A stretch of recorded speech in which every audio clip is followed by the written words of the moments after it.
The sirens didn't warn them, and the millions they spent on their luxury homes couldn't buy them a single ounce of warmth. When the grid died and the ice closed in, the neighbors who once mocked Sarah Jenkins's concrete bunker suddenly found themselves freezing, starving, and begging at her steel door. Sarah Jenkins was the anomaly of Blackwood Estates. While her neighbors in the upscale suburban cul-de-sac of Boulder, Colorado, invested in infinity pools, imported Italian marble countertops, and manicured turf, Sarah was pouring her life savings into dirt. Specifically, the dirt beneath her backyard. A 34-year-old freelance auditor who had grown up in the hurricane-ravaged coastal towns of the Deep South, Sarah had seen firsthand what happened when the veneer of civilization was peeled back by Mother Nature. She didn't trust the fragile power grids, the just-in-time supply chains, or the polite smiles of people who had never gone 3 days without a hot meal. So, she hired Mitchell and Hayes Excavation, a local commercial outfit run by a gruff man named Tom Mitchell, to dig a massive 12 by 20-foot hole in her backyard. She called it a root cellar to avoid drawing too much attention, but everyone knew what it really was. It was a reinforced, climate-controlled, underground survival pantry. The mockery began almost immediately. David Harrison, the self-appointed king of the neighborhood and president of the Blackwood Estates Homeowners Association, made it his personal mission to turn Sarah's project into a running joke. David was a corporate real estate developer with a penchant for leased sports cars and loud opinions. During his annual Labor Day barbecue, he stood on his teakwood deck, holding a craft IPA, and pointed a pair of silver grilling tongs at Sarah's property line. "Look at her over there," David boomed to a crowd that included his wife, Linda, and the neighborhood gossip, Chloe Bennett. "Doomsday Jenkins is at it again. Hey, if the zombies come, at least we know who's hoarding all the canned peaches." The crowd erupted in polite, condescending laughter. Chloe Bennett leaned over, adjusting her oversized designer sunglasses, and whispered loudly, "I heard from Greg O'Connor that she's installing a military-grade air filtration system. Can you imagine the paranoia? We live in Boulder, for God's sake, not a war zone." Greg O'Connor was the local independent handyman Sarah had hired to do the interior finishing. Greg was a talker. While he gladly took Sarah's money, overcharging her by at least 20% because he considered a prepper tax entirely justified, he spent his evenings at the local sports bar, detailing her inventory to anyone who would listen. He told them about the floor-to-ceiling reinforced steel shelving, the dual-battery solar generator backups, the 50-pound Mylar-sealed bags of hard red winter wheat, the medical trauma kits, and the 500-gallon water cistern. "She's out of her mind." Greg had chuckled over a plate of hot wings. "She even made me camouflage the primary ventilation shaft into a fake decorative wishing well. The woman is preparing for the apocalypse." Sarah knew they were laughing. She saw the eye rolls at the mailbox. She received the passive-aggressive letters from the HOA, signed by David Harrison himself, citing obscure bylaws about heavy machinery noise and unapproved landscaping alterations. She paid the fines quietly, ignored the snickers, and kept working. By mid-November, the pantry was finished. Hidden beneath a reinforced, keypad-locked steel hatch, disguised beneath a composite decking trapdoor, the bunker was a masterpiece of off-grid engineering. It maintained a perfect 55 degrees year-round. It held enough freeze-dried food, heirloom seeds, antibiotics, and clean water to keep a family of 4 alive for a year. For Sarah, it wasn't about the end of the world. It was about peace of mind. It was about knowing that if the lights went out, she wouldn't have to rely on the charity of people who laughed behind her back. She just didn't expect the lights to go out so soon, or so violently. In the second week of January, the National Weather Service began tracking a low-pressure system moving over the Rockies. They called it a standard winter storm. They predicted 8 to 12 inches of snow. But meteorology is an inexact science, and nature has a terrible sense of humor. The system stalled, merging with a massive, unseen atmospheric river of moisture from the Pacific and a plunging polar vortex from the north. The local news anchors were still smiling and telling people to buy a little extra milk and bread when the sky over Boulder turned a bruised, unnatural shade of purple. Sarah was standing in her kitchen, filling her indoor cast-iron wood stove with kindling, when the first drop of freezing rain hit her window. It didn't sound like rain. It sounded like gravel. Within an hour, the laughter in Blackwood Estates stopped entirely. They called it the Valentine's Day freeze, even though it hit a month early. It didn't snow at first. Instead, a torrential downpour of supercooled rain fell for 14 straight hours, instantly freezing upon contact with the ground, the trees, and the power lines. By 9:00 p.m. on the first night, a 2-inch thick shell of solid, clear ice encased the entire neighborhood. Then the wind picked up. The ancient, towering ponderosa pines that gave Blackwood Estates its charm suddenly became deadly weapons. Under the immense weight of the ice, massive branches snapped like gunshots in the dark. Entire trees were uprooted, crashing through roofs and violently tearing down the main transmission lines. When the power grid failed, it didn't just brown out, it blew out. Transformers exploded down the mountain in a chain reaction of brilliant blue flashes that lit up the freezing sky. In the Harrison household, David was furious. He marched over to his state-of-the-art smart thermostat, jabbing his finger aggressively at the blank glass screen. "Linda," he yelled into the dark. "Call the utility company. This is ridiculous. I have a Zoom call with the regional VP in the morning, but there was no cell service. The ice had accumulated on the cellular towers, and the backup generators at the substations had flooded and frozen. Blackwood Estates, located at the end of a winding, steep, 2-mile mountain road, was completely cut off. That road was now a solid sheet of ice, blocked by dozens of fallen trees.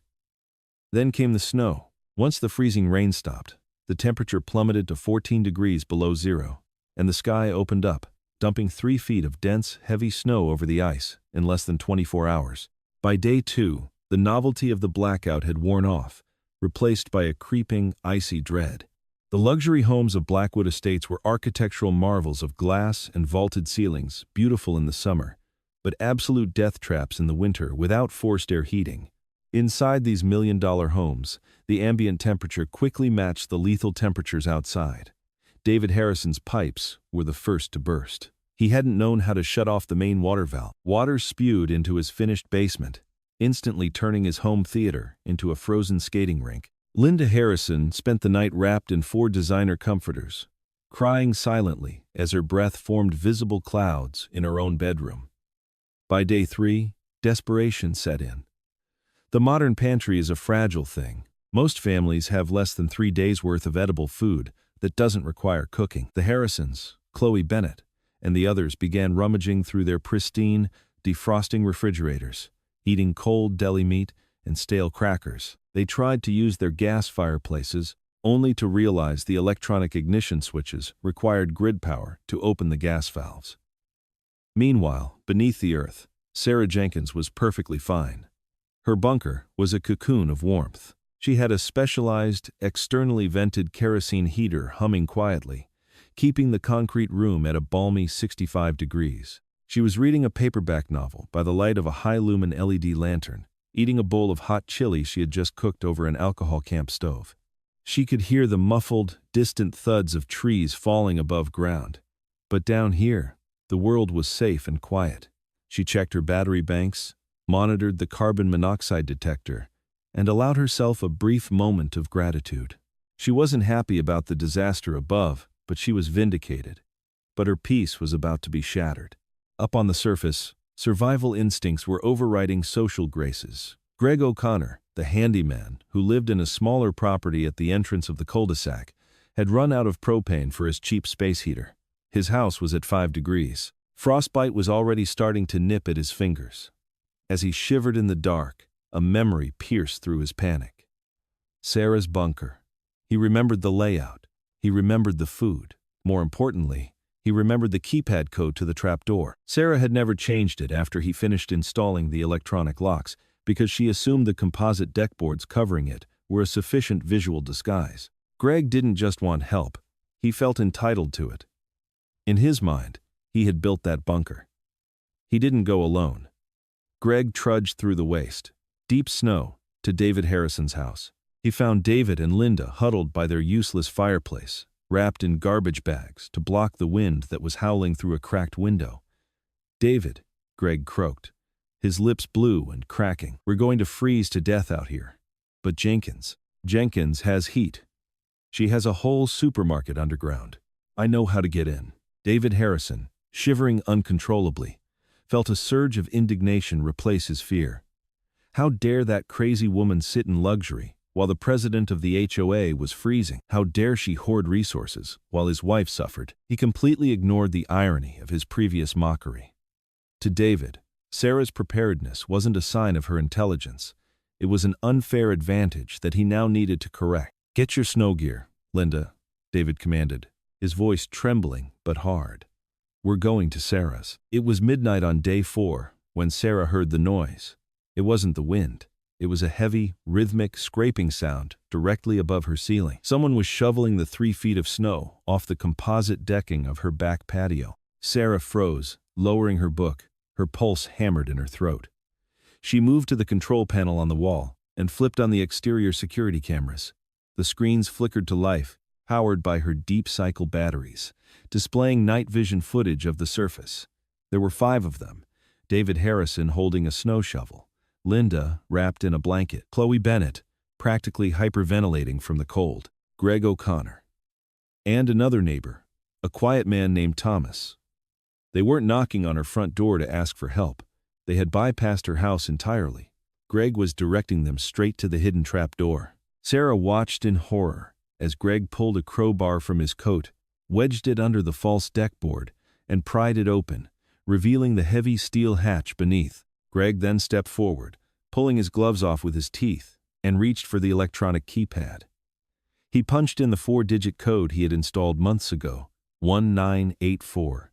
A loud electronic beep echoed down the concrete stairwell. The heavy steel bolts on the hatch groaned, retracting with a mechanical clatter. The hatch was open. The freezing air rushed down the stairwell, and with it, the voices of the people who had spent the last year treating her like a neighborhood joke. They were coming down, and they looked desperate. The freezing wind howled down the concrete stairwell, carrying with it a dusting of crystalline snow that danced in the harsh, white glare of Sarah's exterior floodlights.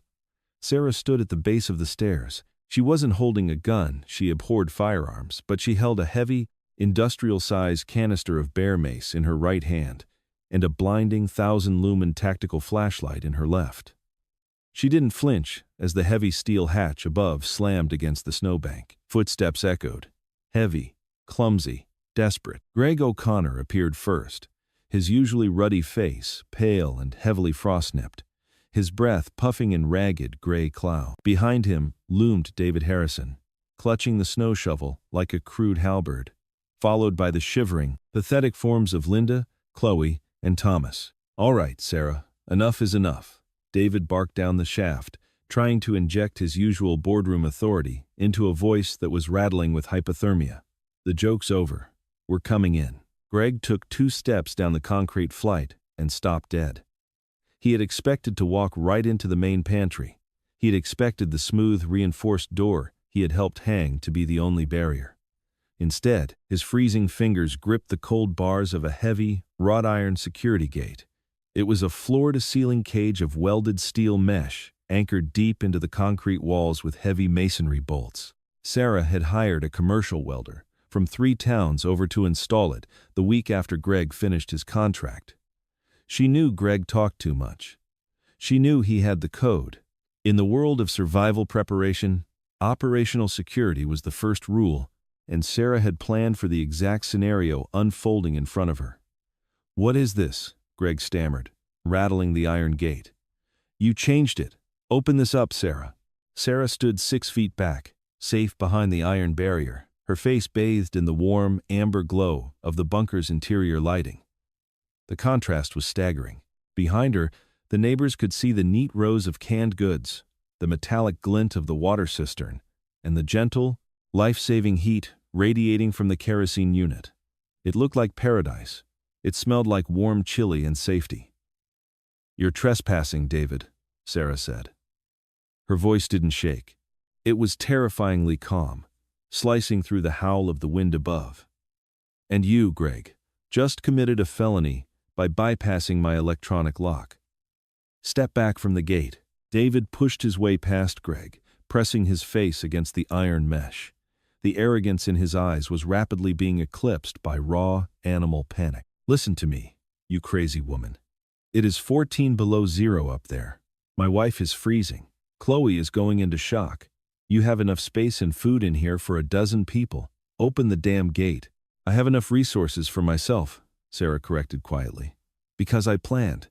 Because while you were drinking imported beer and mocking me to the entire subdivision, I was securing my life.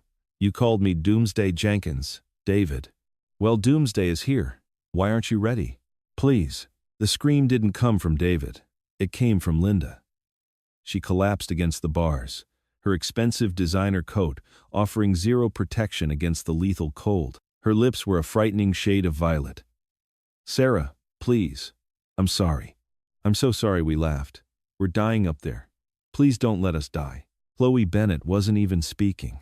She was simply weeping silently, her body racked with violent, uncontrollable shivers that signaled the dangerous secondary stages of hypothermia. Sarah stared at them. The anger in her chest was a hot, righteous fire. She could walk away. She could turn off the stairwell lights, walk back into her warm bunker, and let the storm solve the problem. Legally, she was in her right. They had broken in. But Sarah Jenkins wasn't a monster. She was a survivor, but she was also human. The reality of watching 5 people freeze to death on her literal doorstep was something she knew she could never live with.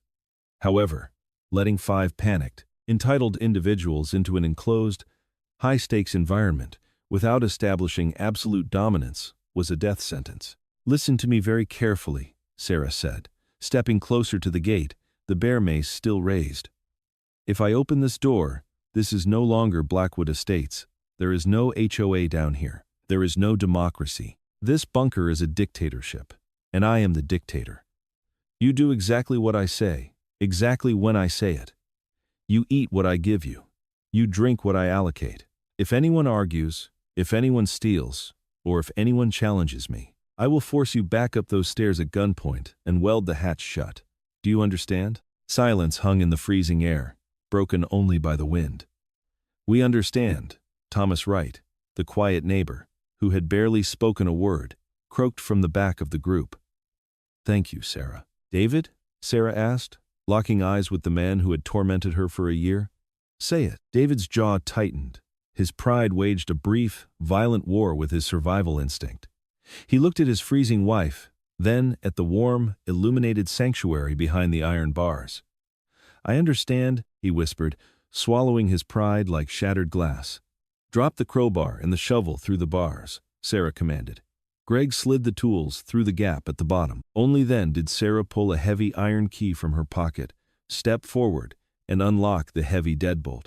The gate swung open. The 5 freezing neighbors stumbled into the quarantine vestibule of the bunker, bringing the scent of wet wool, fear, and freezing ozone with them. The power dynamic of Blackwood Estates had just shifted forever, buried 12 feet beneath the ice. The first 24 hours inside the bunker were a chaotic triage. Sarah immediately stripped the newcomers of their wet outer layers, distributing Mylar emergency blankets and oversized wool sweaters from her cache. She boiled water on the alcohol stove, forcing them to drink hot, sugary electrolyte mixes to raise their core temperatures. As the warmth slowly seeped back into their bones, the reality of their situation set in. The bunker, while spacious for 1 person, was suffocatingly tight for 6. It was a concrete box, 12 by 20 feet. There was a composting toilet behind a thin privacy screen in the corner. There was 1 cot, which Sarah explicitly claimed. The rest of them were relegated to heavy yoga mats and sleeping bags arranged tightly on the cold concrete floor. David Harrison, true to his nature, began to chafe under the restrictions almost as soon as his fingers thawed. By day 6 of the storm, the initial gratitude had faded, replaced by cabin fever and a desperate clinging to old hierarchies. During the evening ration distribution, a measured cup of rehydrated beans and rice per person, David looked at his plastic bowl with overt disgust. Sarah, I saw the inventory logs on your shelf, David said, pointing a plastic spoon toward the corner. You have cases of freeze-dried beef stroganoff and chicken teriyaki. You have chocolate. Why are we eating this slop when you have premium food? The bunker went dead silent. Greg winced. Thomas lowered his head. Sarah, who was wiping down the counter with a disinfectant wipe, stopped. She turned around slowly, her face an unreadable mask. "The premium food," Sarah said softly, "is for high morale requirements or extreme caloric expenditure. You have spent the last 48 hours sitting on a sleeping bag, David. You are burning roughly 1,400 calories a day. Beans and rice provide a perfect complex carbohydrate and protein profile to keep you alive without depleting the high-value stock. I am the president of—" "You are a refugee," Sarah snapped, her voice cracking like a whip, echoing off the concrete. "You are a guest in my home, eating my food, breathing my air. If the menu doesn't suit you, the exit is 14 steps straight up." David flushed red, his mouth opening and closing silently. Linda reached out, pulling his arm down. "David, stop," she hissed. "Just eat it." The humiliation was absolute. David ate his beans in silence, but the social drama was soon eclipsed by a genuine, terrifying crisis. On the morning of day 8, a piercing, high-pitched alarm shattered the quiet of the bunker. Beep, beep, beep. Everyone jolted awake. Sarah was out of her cot in a flash, rushing to the environmental control panel on the wall. The digital readout on the carbon monoxide detector was flashing red. The parts per million, ppm, count was steadily climbing. "What is that?" Chloe cried, covering her ears. "Carbon monoxide," Sarah said, her voice tight with real fear. She killed the kerosene heater immediately, plunging the room into a sudden chill. She checked the diagnostic panel for the primary ventilation system. The intake fan was grinding, pulling 0 voltage. The storm, Thomas realized aloud. The snow must have drifted entirely over the main intake pipe. The ice sealed it shut. "Without ventilation, we will suffocate in this box within a few hours," Sarah said, grabbing her heavy winter coat. "Or freeze if we don't turn the heater back on." The secondary exhaust, the wishing well vent, has a manual override. It's a wide PVC pipe. Someone has to go out the hatch, crawl through the snow, and physically break the ice capping that well to let the air cycle. She looked at the men. "I need someone to go up. I have to stay here to cycle the internal scrubbers and monitor the air pressure." Greg shook his head, retreating against the wall. "I can't. My fingers. The frostbite is too bad. If I go out there, I'll lose my hands." Sarah looked at David. This was his moment. The alpha male, the protector, the leader of the community. David looked at the steel door leading to the stairwell. The temperature monitor for the outside read -18 degrees, with wind gusts up to 40 miles per hour. It was a whiteout death trap. David swallowed hard, took a step back, and looked at the floor. I'm not dressed for it. I don't know where the well is. I'd get lost." The silence that followed was the sound of a man's ego completely shattering. Linda looked at her husband, a profound, undeniable disgust washing over her face. "I'll do it," Thomas said quietly. Thomas Wright was an accountant. He was 50 years old, slightly overweight, and wore thick glasses, but as he stood up and pulled on Sarah's spare parka, he looked like the only real man in the room. "I'll guide you via the walkie-talkie and the exterior cameras," Sarah said, handing him a heavy rubber mallet and a safety tether. "Tie this to the stairwell rail. Do not unclip it. If you lose your bearings in the whiteout, you will freeze to death 10 feet from the hatch." Thomas nodded. He stepped into the freezing vestibule, opened the heavy steel hatch, and disappeared into the blinding white fury of the storm. For 20 agonizing minutes, the bunker held its breath. The CO monitor kept climbing. 40 parts per million. 50 parts per million. Headaches began to blossom behind their eyes. Sarah stared at the camera feed, but it was just a wall of white static. She gripped the walkie-talkie, her knuckles white. "Thomas, talk to me," she demanded over the static. Crack.